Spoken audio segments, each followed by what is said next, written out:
परमेश्वर के दैनिक वचन।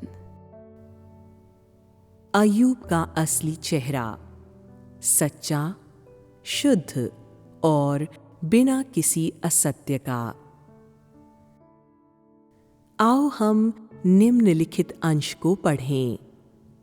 तब शैतान यहोवा के सामने से निकला और अय्यूब को पांव के तलवे से ले सिर की चोटी तक बड़े बड़े फोड़ों से पीड़ित किया। तब अय्यूब खुजलाने के लिए एक ठीकरा लेकर राख पर बैठ गया। अय्यूब 2:7-8। ये अय्यूब के आचरण का चित्रण है जब उसके शरीर पर फोड़े निकल आए थे। इस समय अय्यूब दर्द सहते हुए राख पर बैठ गया। किसी ने भी उससे व्यवहार नहीं की और किसी ने भी उसके शरीर के दर्द को कम करने के लिए सहायता नहीं की। इसके बजाय उसने अपने फोड़ों की सतह को खुजाने के लिए एक ठीकरे का इस्तेमाल किया। ऊपरी तौर पर ये अय्यूब की पीड़ा का एक चरण था और इसका उसकी मानवता एवं परमेश्वर के भय से कोई नाता नहीं है, क्योंकि अय्यूब ने इस समय अपनी मनःस्थिति एवं विचारों को प्रकट करने के लिए शब्दों का प्रयोग नहीं किया। फिर भी अय्यूब के कार्य एवं उसका आचरण अभी भी उसकी मानवता की सच्ची अभिव्यक्ति है। पिछले अध्याय के लेख में हमने पढ़ा था कि अय्यूब पूर्व के सभी मनुष्य में सबसे बड़ा था। इसी बीच दूसरे अध्याय का ये अंश हमें ये दिखाता है कि पूर्व के इस महान व्यक्ति को राख में बैठकर अपने आप को खुजाने के लिए एक ठीकरा लेना पड़ा। क्या इन दोनों चित्रण के बीच स्पष्ट अंतर नहीं है? ये ऐसा अंतर है जो हमें अय्यूब के असली व्यक्तित्व को दिखाता है।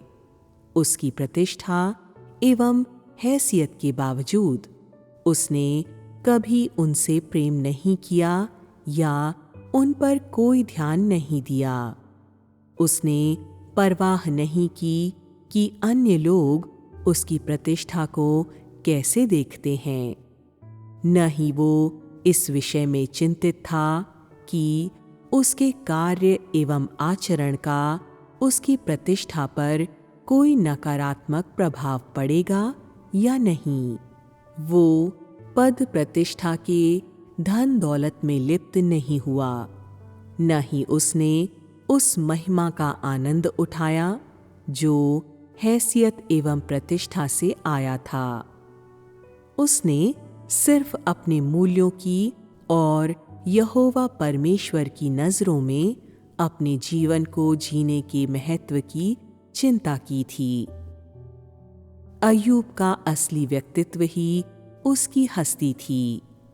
उसने प्रसिद्धि एवं सौभाग्य से प्रेम नहीं किया था और वो प्रसिद्धि एवं सौभाग्य के लिए नहीं जीता था।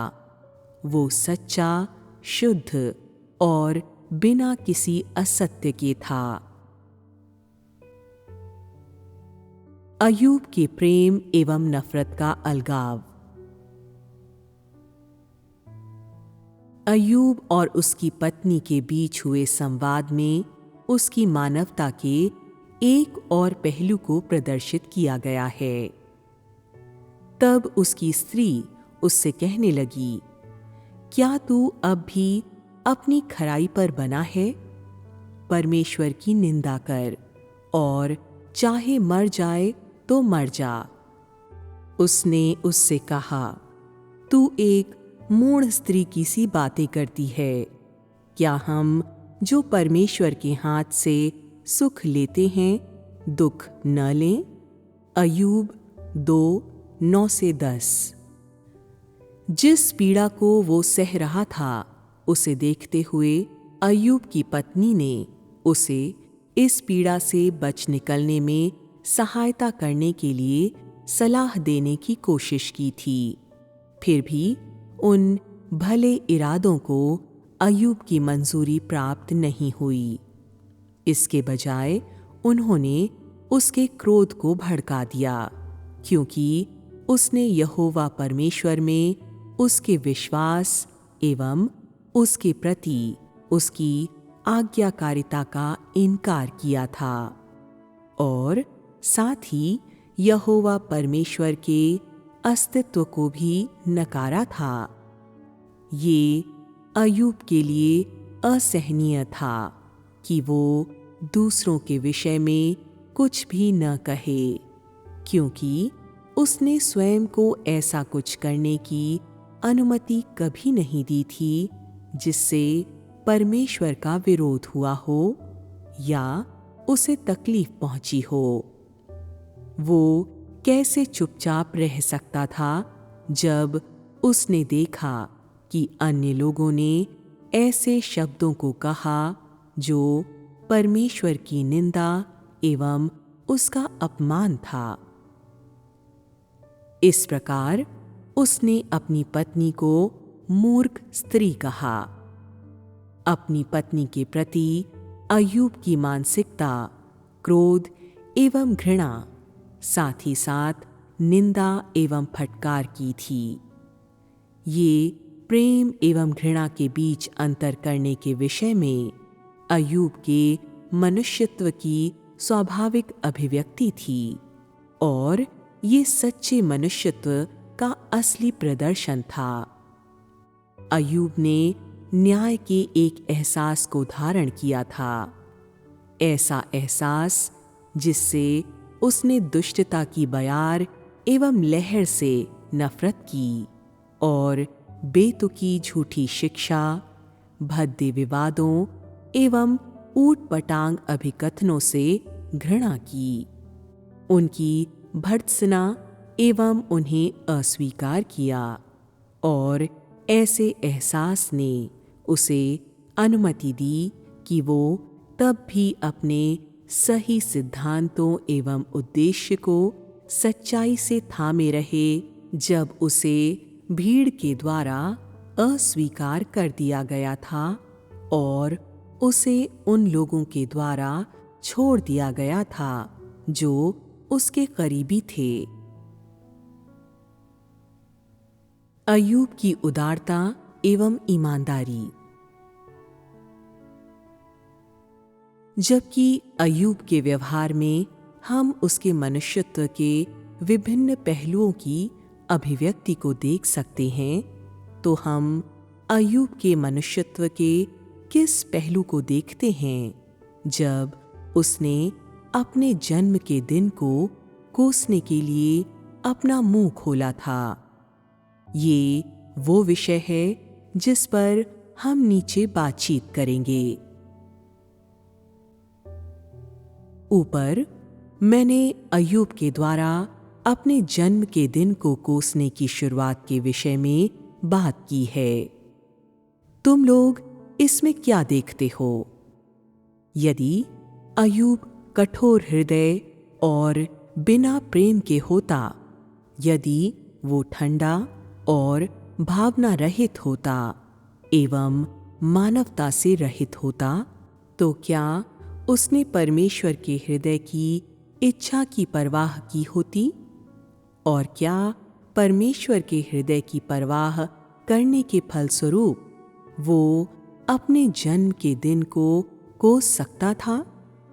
दूसरे शब्दों में, यदि अय्यूब कठोर हृदय का होता और मानवता से रहित होता, तो क्या वो परमेश्वर की पीड़ा से परेशान हो सकता था? क्या वो अपने जन्म के दिन को कोस सकता था क्योंकि परमेश्वर उसके द्वारा व्यथित हुआ था? इसका उत्तर है बिल्कुल भी नहीं, क्योंकि वो दयालु हृदय का था इसलिए अय्यूब ने परमेश्वर के हृदय की परवाह की थी। क्योंकि वो परमेश्वर के हृदय की परवाह करता था, इसलिए अय्यूब ने परमेश्वर की पीड़ा का एहसास किया। क्योंकि वो दयालु हृदय का था, इसलिए उसने परमेश्वर की पीड़ा का एहसास करने के परिणाम स्वरूप अत्यधिक यातना सही। क्योंकि अय्यूब ने परमेश्वर की पीड़ा का एहसास किया, वो अपने जन्म के दिन से घृणा करने लगा और इस प्रकार उसने अपने जन्म के दिन को कोसा। बाहरी लोगों के लिए अय्यूब की परीक्षा के दौरान उसका संपूर्ण आचरण एक आदर्श है। केवल उसके द्वारा अपने जन्म के दिन को कोसना ही उसकी खराई एवं सीधाई के ऊपर एक प्रश्न चिन्ह अंकित करता है या एक एक अलग ही आंकलन प्रदान करता है। वास्तव में ये अय्यूब की मानवता के मूल तत्व की सबसे सच्ची अभिव्यक्ति थी। उसकी मानवता का मूल तत्व छिपा हुआ या बंद किया हुआ नहीं था या किसी अन्य के द्वारा संशोधित किया हुआ नहीं था। जब उसने अपने जन्म के दिन को धिक्कारा तो उसने अपने हृदय की गहराई में उदारता एवं ईमानदारी को प्रदर्शित किया। वो एक ऐसे सोते के समान था जिसका पानी इतना साफ एवं पारदर्शी था कि अपने तल को प्रदर्शित करता था। अय्यूब के बारे में ये सब कुछ सीखने के बाद बहुत से लोगों के पास निःसंदेह अय्यूब की मानवता के मूल तत्व के विषय में निष्पक्ष रूप से एक सटीक एवं वस्तुनिष्ठ तथ्यों पर आधारित आंकलन होगा।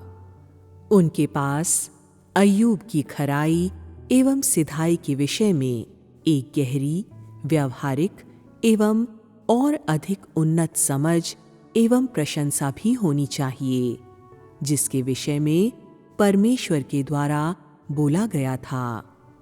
मुझे आशा है कि ये समझ एवं प्रशंसा लोगों को परमेश्वर का भय मानने और बुराई से दूर रहने की रीति की शुरुआत करने में सहायता करेगी।